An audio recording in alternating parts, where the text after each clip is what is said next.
রাব্বিল আলামিন। আল্লাহ তাআলা ارشاد করতেছেন তোমাদের নামাজ, তোমাদের কুরবানি, তোমাদের জান, মাল সব কিছু একমাত্র কার জন্য? রব্বে কারীমের জন্য। কার জন্য? রব্বে কারীমের জন্য, আল্লাহ রাব্বুল আলামিনের জন্য। রাসূল সাল্লাল্লাহু আলাইহি ওয়াসাল্লাম বলতেছেন মা আমিলা ইবনে আদম মিন আমালি ইয়াওমিন নাহরি আহাব্বা ইলাল্লাহি মিন ইকরামিদ দাম। রাসূল কারীম সাল্লাল্লাহু আলাইহি ওয়াসাল্লাম হাদিসে পাকের মধ্যে বলতেছেন ও দুনিয়ার মুসলমান আল্লাহর গোলাম, কুরবানির দিন শুধুমাত্র কুরবানি করা ব্যতীত, ভালো করে শুনেন, কুরবানির দিন শুধু কুরবানি করা ব্যতীত আদম সন্তানের জন্য আল্লাহ পাক রব্বুল আলামিনের দরবারে আর কোনো আমল প্রিয় নয় যেরকম কুরবানির দিন কুরবানি করা। কুরবানির দিন কুরবানি করার চাইতে বড় আমল, বড় কোনো ইবাদত, বড় কোনো আল্লাহ তাআলার হুকুম আর কিছুই নাই। সবচেয়ে বড় আমল হলো আল্লাহ তাআলার দরবারে নিজেকে দিয়ে দেওয়া, নিজের জান মাল কুরবান করা। যেদিন কুরবানির দিন ঈদুল আযহা, ওই দিন কুরবানি করার চাইতে, ওই দিনের চাইতে বড় কোনো আমল আর নাই। ওই আমলটার নাম কি? কুরবানি করা। যাদের কাছে সামর্থ্য আছে, সামর্থ্যবানরা কুরবানি করবে। কুরবানি করলে কি হবে? রাসূল কারীম সাল্লাল্লাহু আলাইহি ওয়াসাল্লাম বলেন ওয়া ইন্নাহু লায়াতি ইয়াওমাল কিয়ামাতি বিকুরুনিহা ওয়া আশআরিহা ওয়া আযলামিহা। রাসূল কারীম সাল্লাল্লাহু আলাইহি ওয়াসাল্লাম বলেন কিয়ামতের দিন ওই পশু তার শিং ও লোম সহ কিয়ামতের দিন এগুলা হাজির হবে। কিয়ামতের দিন ভোর এবং লোম আর কি ভোর লোম এগুলা আল্লাহ তাআলার দরবারে, এগুলা যখন কিয়ামতের ময়দানে যখন হিসাব নিকাশ শুরু হয়ে যাবে, তখন এগুলা আপনার সামনে এসে হাজির হয়ে যাবে।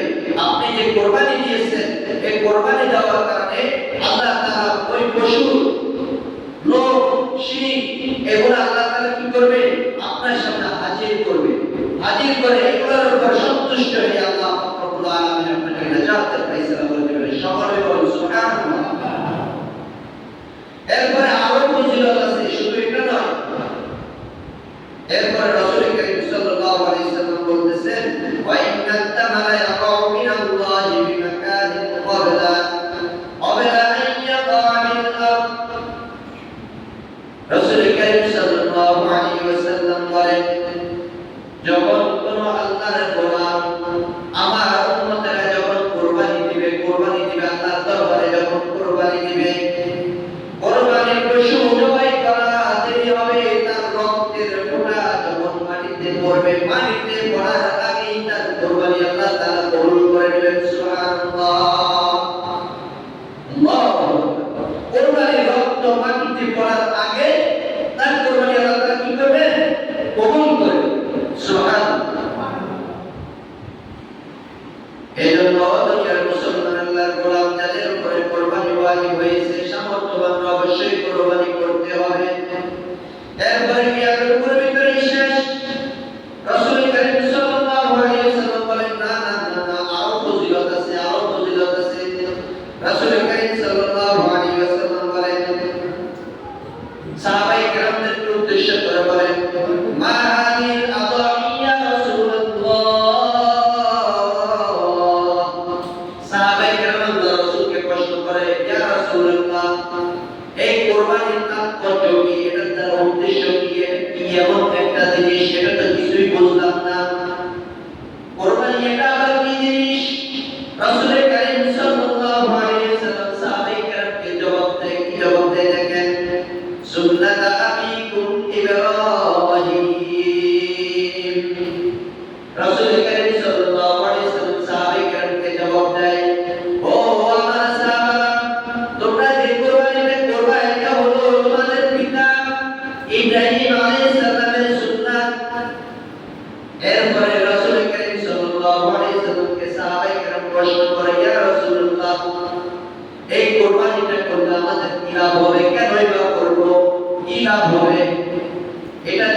করব আমরা। এরপরে আল্লাহ রাসূল সাল্লাল্লাহু আলাইহি ওয়াসাল্লাম বলেন, ক্বালু ফামা লানা ফিহা ইয়া রাসূলুল্লাহ। সাহাবায়ে কেরাম বলেন, এই কুরবানি করলে আমাদের কি লাভ হবে? রাসূল করিম সাল্লাল্লাহু আলাইহি ওয়াসাল্লাম জবাব দেন, ক্বালা লিকুল্লি শা'রাতিন হাসানা, ক্বালা লিকুল্লি শা'রাতিন হাসানা। রাসূল করিম সাল্লাল্লাহু আলাইহি ওয়াসাল্লাম জবাব দেন, প্রতিটি লোমের বিনিময়ে একটি করে নেকি দেওয়া হবে। কয়টি করে? প্রতিটি লোমের বিনিময়ে একটি করে নেকি দেওয়া হবে। একটা গরুর ভিতরে কতগুলো নেকি? একটা গরুর ভিতরে কতগুলো পশম থাকে? কারো জানা আছে? হিসাব করে শেষ করতে পারবেন? অগণিত অগণিত অগণিত। একটা পশুর ভিতরে অগণিত পশম থাকে।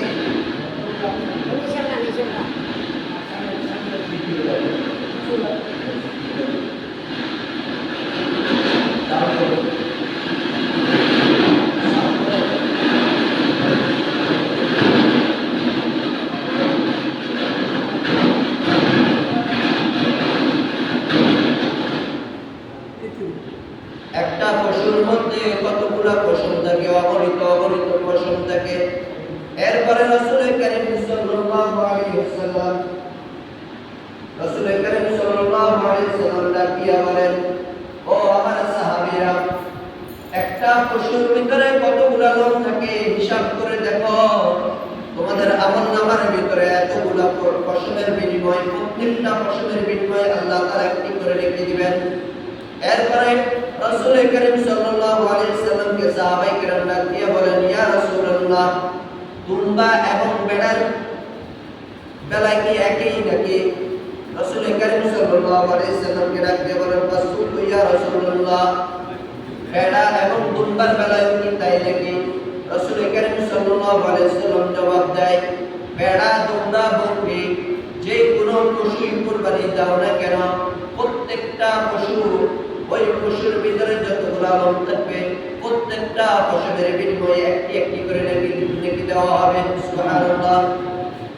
ভেড়ার ভিতরে লোম বেশি থাকে না? পশু বেশি থাকে না? যতগুলা পশু আছে এরকম আল্লাহ তাআলা প্রত্যেকটা পশুর বিনিময়ে কি দিবেন? নেকি দিবেন। এখন কুরবানি না করলে কি হবে?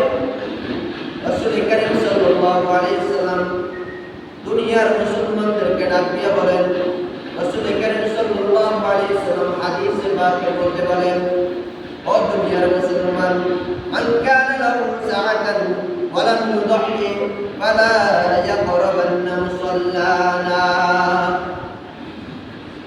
রাসূল করিম সাল্লাল্লাহু আলাইহি ওয়াসাল্লাম ডাক দিয়ে বলেন, যাদের কাছে সামর্থ্য আছে, সামর্থ্যবান ব্যক্তিরা যদি কুরবানি না করে, সামর্থ্যবান ব্যক্তিরা যদি কুরবানি না করে, সে যেন আমাদের ঈদগাহের মধ্যে প্রবেশ না করে।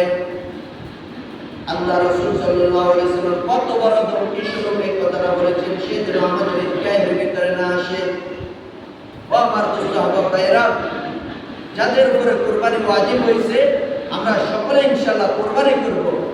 যাদের কাছে টাকা আছে, আমরা অনেকেই কুরবানি করি না, দেশের পরিমাণ মাল আছে, কিন্তু অনেকে দেখা যায় কি ওই পরিবারে দেখবে আমার কাছে গোপনে কিছু টাকা আছে, এই ভয়ে পরিবার জানবে, এটার ভয়ে অনেকে কুরবানি করে না।